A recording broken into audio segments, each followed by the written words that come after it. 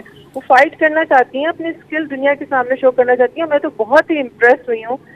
یہ سٹوری واقعی بہت زبردست ہے. میں ایک آپ سے ضرور ایک حدیث شیئر کرنا چاہتی ہوں کہ رسول اکرم صلی اللہ علیہ وسلم نے فرمایا تھا کہ اپنی بچیوں کو گھڑ سواری اور نیزہ بازی سکھاؤ. لیکن بدقسمتی ہمارے معاشرے کی یہ ہے کہ ہمارے عالم ہمیں اس قسم کی حدیثیں نہیں بتاتے جس سے کہ عورت کی امپاورمنٹ کا احساس ہو, یا اس کو بھی احساس ہو کہ وہ بھی انسان ہے, وہ بھی سانس لے سکتی ہے.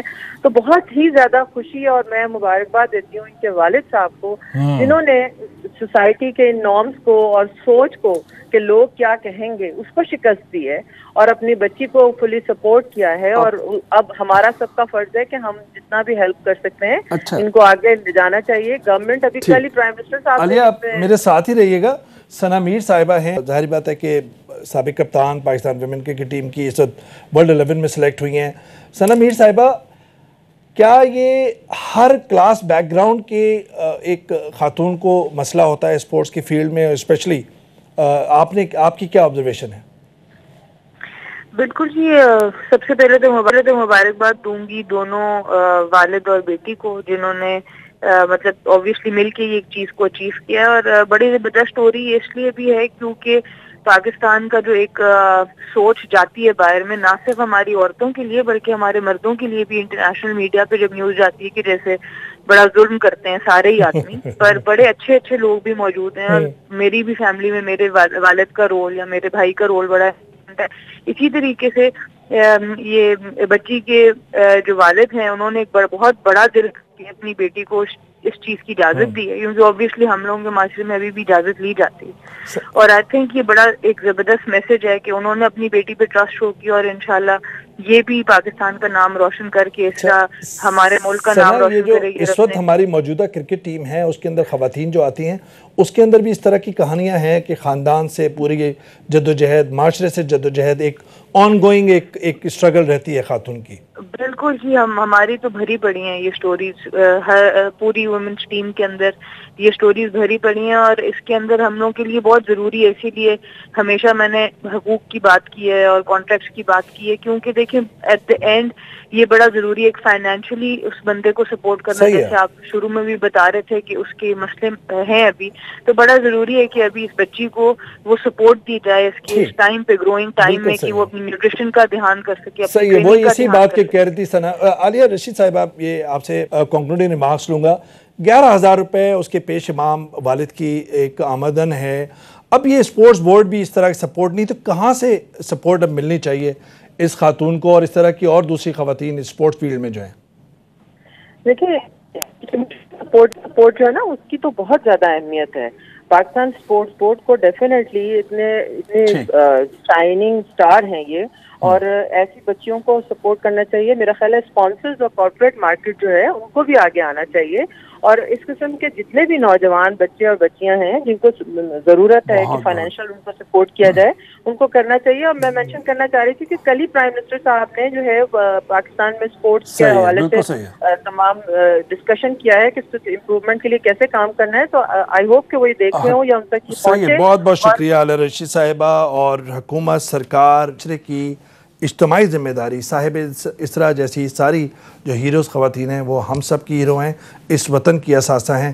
اور اسی جو پروموشن کی ان ویمن ایتھلیٹس کی اور ویمن اسپورٹس کی جو اسپورٹس فیلڈ میں ہیں ان کی اگر آپ پیٹرنائز کریں گے تو کنزرویٹو جو سوچ ہے اس کو بھی آپ اریز کریں گے اس معاشرے سے.